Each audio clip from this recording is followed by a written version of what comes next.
back to the Doctor Who Marathon. I'm your host McEdam, and today we're going to be talking about the only one-parter in Series 9, and that is Sleep No More. Written by Mark Gatiss and is directed by Justin Molotikoff. I've definitely butchered his last name. This would be the only script for the series in which Mark Gatiss wrote a story set in the future. Mark Gatiss is mainly known for writing stories set in either the present day or mainly in the past. He usually likes to focus on the past with stories like Unquiet Dead, The Crimson Horror, The Idiot's Lantern, Cold War. He really likes period settings. So this was something to do, something very unique. In fact, this story is very unique, as it is the only Doctor Who story to take up the style of filmmaking known as found footage. Now, found footage is a term of type of movies which are made to look like real life, like you're watching the story as if like the story actually happened and this was real, and we watch it from videos, from recordings of the actual scenes that take place. It's a genre of movies which are usually reserved for horror, most noticeably 1980s Cannibal Holocaust, 1999's The Blair Witch Project, which is probably the biggest found footage film and is one of the biggest films in the genre, and 2007's Paranormal Activity, as well as with its many sequels. It is a type of genre of film which it's really like Marmite. A lot of people are either for or against the found footage format. It has its strengths. One massive strength is that it's a type of story, it's a type of visual storytelling that gets the audiences quickly engaged in terms of it feeling like real life, because that's what the stories are trying to do. They're trying to make it feel as realistic, authentic as possible. So even if you have kind of like bad actors or shoddy cameras, that's because the people who are in it, in terms of the narrative, aren't particularly actors, they're not performers, and they're not camera holders, they're not camera directors. It's a very easy kind of idea to get across. It's the idea of you're watching somebody's actual footage being recorded, and it makes the naturalness of it feel more authentic, which is probably why it is very, very good with horror movies, especially modern equivalent of horror movies. However, it does have many issues. For one is usually, it doesn't usually have a great focus in terms of characters, especially the films that have been told using this format. Because of it, because of the format as well, there is a lot of questionable decisions usually when it comes to directing. Usually as a director you're trying to get the best shot to try and tell the story as much as possible, but found footage kind of goes against that policy. It needs to feel real authentic, and so because of that you pick kind of the shoddiest shots. So like in an action scene you will just literally just have the camera shaking about, not showing the audiences anything, because if you were holding a camera and you were in this situation, you too would run around with the camera unsteadily. I forgot to mention Cloverfield as well. Cloverfield is another big aspect of the found footage genre, but that's beside the point. And I just want to make it absolutely clear that I am not a fan of found footage movies. Not that I don't like the concept, the very idea of it. I actually think it's really cool. And it means that you can make films a lot more cheaper, and if they're done right, you could really get into the story, really get into what the world it's trying to build. It's just that every movie I've seen that is found footage. Cloverfield, Blair Witch Project, Paranormal Activity. I haven't seen Cannibal Holocaust. But for the ones that I have seen, they've just been terrible. They've just been really, really shoddily done, really shoddily made, and they don't take full advantage. They do kind of take advantage because it keeps to the notion of we're watching found footage. But in terms of trying to tell a story with it, trying to tell characters, they are incredibly, obnoxiously dull. Especially Paranormal Activity, where because it is essentially an episode of Most Haunted and Ghost Adventures, but with like you're watching it as if like you're watching the raw cut. A majority of the film is just nothing until like near the end, where you get like a bump or the door moves on its own, until then something really dramatic happens to the end. They're usually really, really, really slow movies. And I haven't seen, despite me liking the idea of a found footage movie, I have never seen a found footage film that I've seen and I liked. However, Doctor Who, in a sense, does have some benefits that most found footage films don't. For one, it's not a movie length. This is a singular episode. And because of that, it can get to the more exciting bits a lot more quicker. It can get into the more action-packed adventures as quickly as possible. Also, it will take place in a franchise where monsters and creatures are in the norm, which means that we can easily introduce our monsters, our creatures, way early on in the narrative, as well as this story being set in the future. I don't know if, I can't think of a film off the top of my head, a found footage film set in the future. That's quite interesting. But does this story hold up? Does this story, is this story any good? Well, in terms of the general consensus, this story was actually quite loved. In fact, somebody I know, after watching this episode, really enjoyed this episode and considered it their favourite episode of Series 9. So that's just that out of the way. So let's get into the episode at hand. We actually start off with a bit of an introduction. This story is actually one of the very rare occasions where the Doctor Who intro isn't actually played at the start. And that is actually a great way of getting us immersed into the found footage format for Doctor Who. The intro might get you to think, oh yeah, this is a show, rather than, might break that visualism of the story. But the story does have an intro. It has a customly made title card where it's like this block of text and words light up in saying Doctor Who on the card. Still does the same effect as if you just had the normal title sequence in. But what do I know? We get introduced then to Raminus. And he is this scientist that has developed this technology, the Morpheus technology, and something has happened to his spacecraft where he was doing these experiments, doing these researches on a new type of Morpheus machine. However, something has gone horribly wrong, killing most, if not all, with the exception of him, on board. And he basically talks about his experiences throughout this adventure, and it's basically him recollecting all the events at hand. And we get introduced to essentially the cast. And I can't name you a single thing about the majority of them.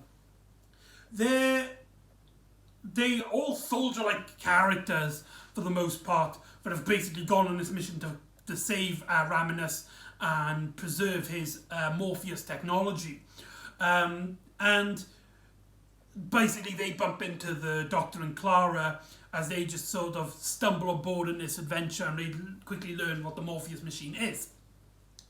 And right off the bat, I think the main issue with this story is that the side characters, the characters that we're supposed to endure, really are nothing or quite... Okay, we're going to have to talk about one of them, and that is the character of 474. essentially we have this other character, I can't remember his name, this male character, and he has this other character, this female character named 474, which we learn is a grunt, a genetically engineered creature, basically has a sort of childlike mind, but is a very good soldier.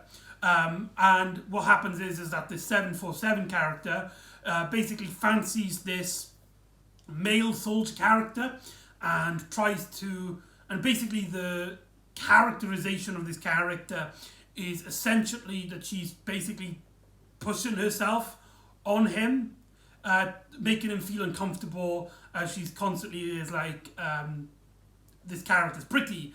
Me and Pratica could hold hands, and that's how make compliments in that sense with the other male characters, like, no, stop it, you're making me feel uncomfortable.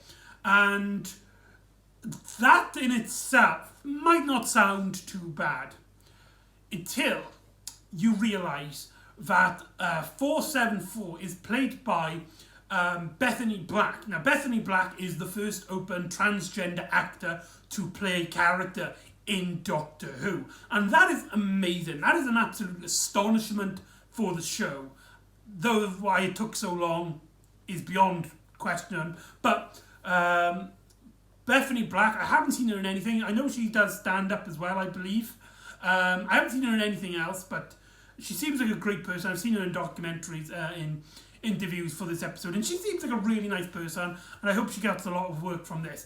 I know she had appeared in some works with Russell T Davies in Cucumber and Banana, which I haven't seen, just for the record. But this character, basically we have a transgender actor playing a character who is low in intelligence, and his only character trait is that it tries to sexually advance on one of the other characters. That is not a good look on the BBC. That is just, that's not good. And if you don't understand why that's not good, I'll try my best to explain, but I will say that I am a cisgender male, so I probably am not the most qualified to talk about this kind of topic, but essentially one of the stigmas of transgender from transphobic people is that they do this kind of performantism to try and get into sexual situations with particular characters. Big most common phrase is that transgender women are people who try to get into girls' bathrooms so they can be births and stuff. That's something that J.K. Rowling has very loudly announced that she feels is her biggest concern about this, and it's just not true. It's just not true. But that's like, it's the whole stigma with what transphobic people think transgender people are like, is that they're these kind of mentally unstable people who use this this political and this form of life to try and get into sexualized environments. If that makes sense? So to have a character, mind you, this might be somebody's first introduction to a transgender person. Like, Doctor Who is a show for kids, so kids would be seeing this. I mean, it's a family show, but kids do also watch this. So a kid would see this transgender actress on their screen, and the character they're playing is a grunt-like character whose only character trait is sexualizing one of the other characters. I hope I don't have to explain any further why that's so bad. If you still think I haven't done a good job, I think that's the best I can personally do, and I apologise to anybody who might have suffered from this kind of stigma, and I'm not doing a good job at it. But that's the best way I can, from my understanding, that's the best example I can give off as a cisgender person. But I digress. So they rescue Raminus. Raminus here is also is played by Ritas Shearsmith, most noticeable with Mark Gatiss for their comedy duo with another actor who I can't remember, but he was also in Silence of the Library and Forest of the Dead. The three of them are the comedy duo, the League of Gentlemen, and they are some of the greatest dark humour in British comedy. It's like they had, I believe it was 3 series and a film. The film is hilarious, by the way. So to see Ritas Shearsmith be in Doctor Who, it was really cool to see. He would later go on. Before this, he had played Patrick Troughton in a cameo scene in Adventures in Space and Time. Though he had looked and acted nothing like Patrick Troughton, but it's kind of funny. And he is the only real character out of the side characters that we really get to know and meet. As he's the one that they rescue. I like how we find him and he's in this kind of this big sarcophagus machinery thing, and he's really scared. And the way he reveals himself when the thing comes up and his head pops out when he's getting into the interaction with Clara and Doctor, is kind of amusing. Throughout the story, I like to add that throughout the full story, the found footage aspect comes from what we believe is a webcam on their helmets. We see characters with webcams on their helmets. And what this story kind of does is one moment where Clara gets stuck into this Morpheus machine. When she comes out, we start seeing clips which we shouldn't.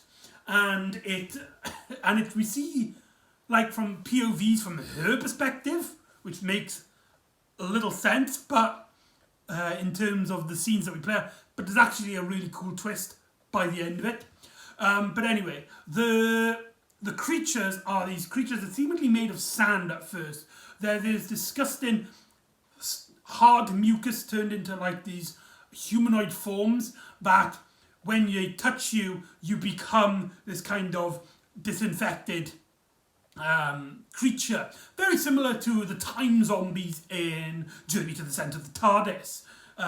Again, it's one of those cases of Series 9 or Peter Capaldi's era as a whole, taking ideas that have already been done in prior episodes. So it is kind of a shame, but the found footage is actually really unique to Doctor Who. So, because I don't think Doctor Who's ever done at least even a scene like this. So that's really competent. Actually, I tell a lie. They have done a found footage in the 50th anniversary show, The Last Day, but that was only a small little clip and it was pretty forgettable, if I'm going to be honest. So I'm not holding that against this episode. And we quickly learn that this is the stuff in your eye. Do you know when you fall asleep and you get when you wake up, you get this mucus in your eye, sleep in your eye?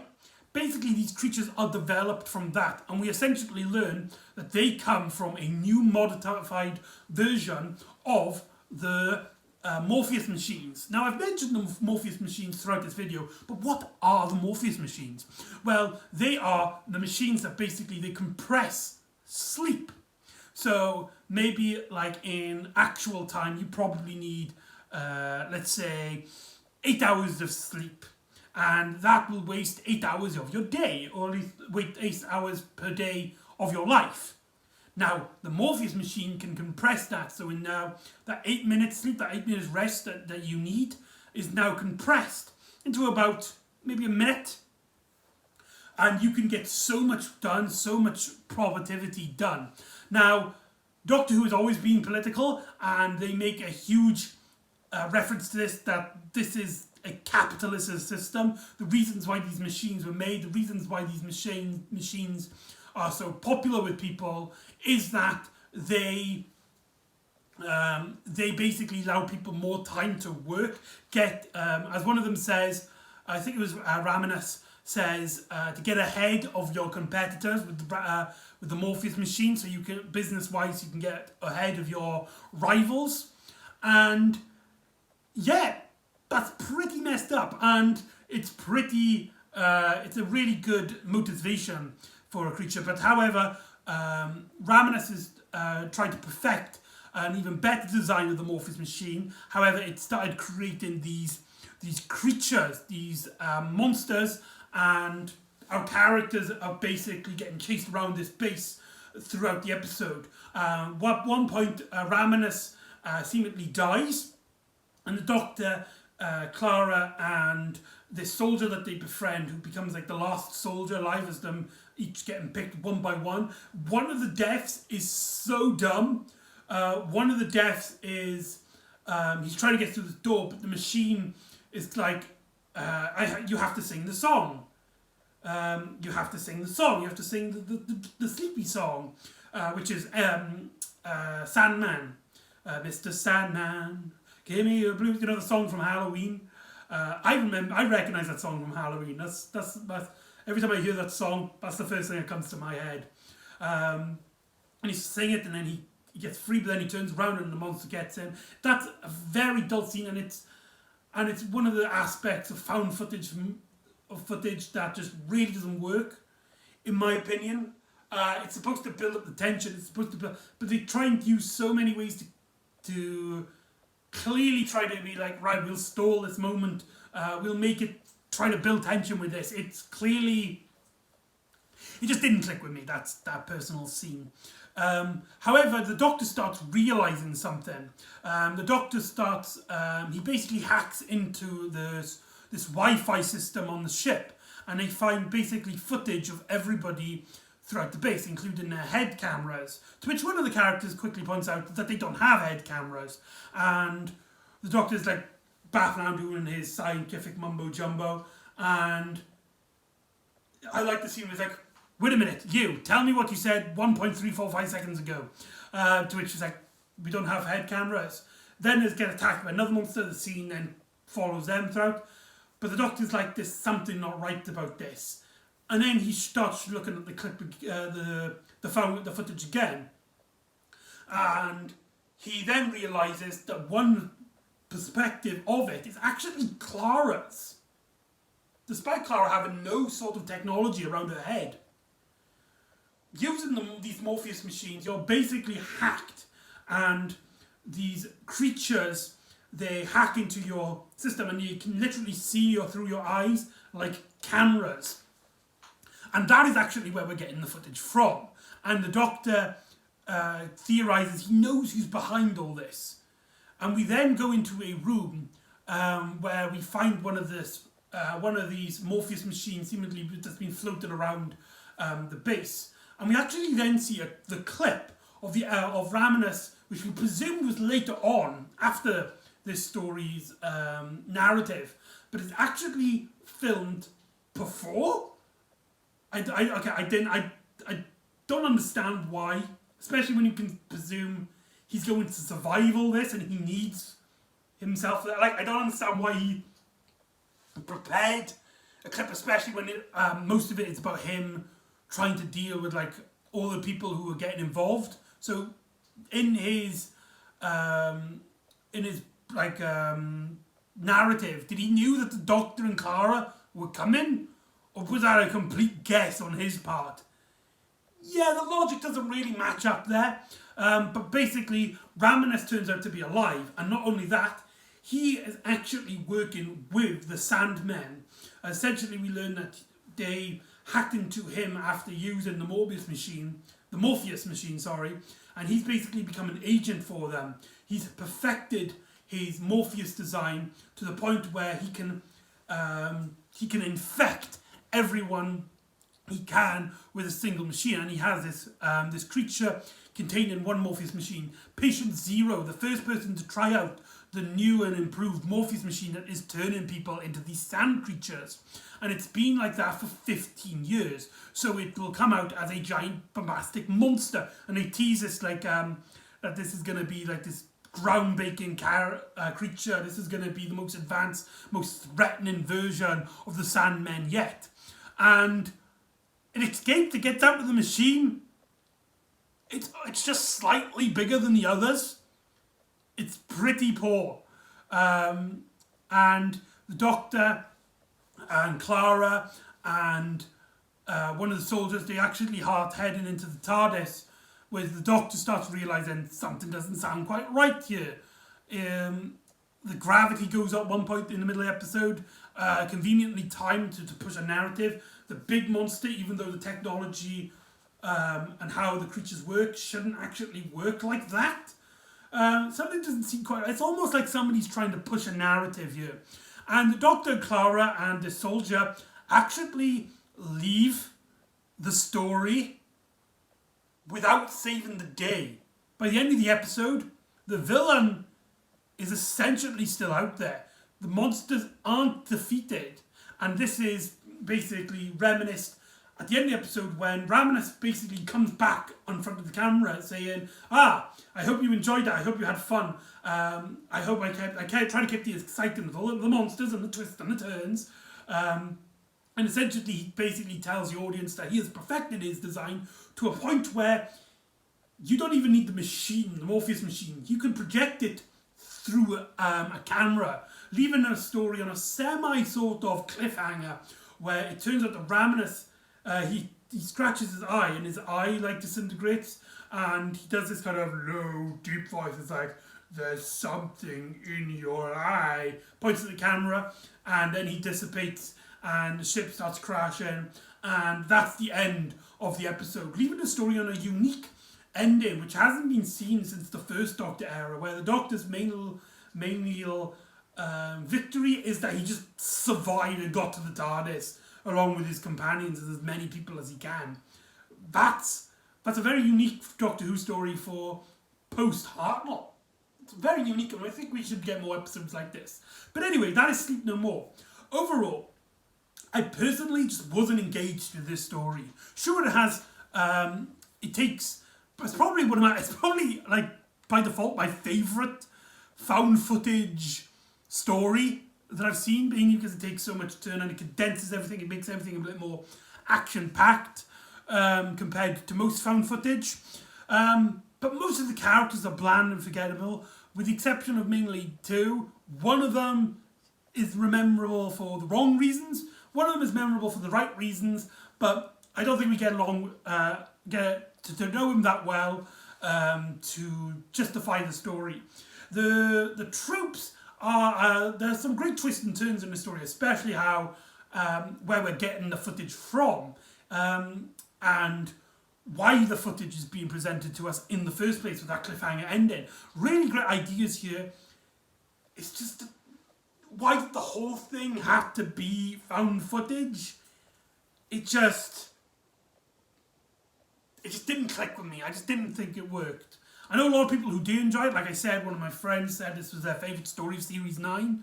I don't think it's their favourite Capaldi story, but it's their favourite Series 9 story. And I don't personally get that enjoyment. I found it a very dull, boring experience. But I'm glad that a lot of people do enjoy this episode. And if you do enjoy this episode, please comment down below like why you like the story. Because I really like to hear the opposite opinions. And that is Sleep No More.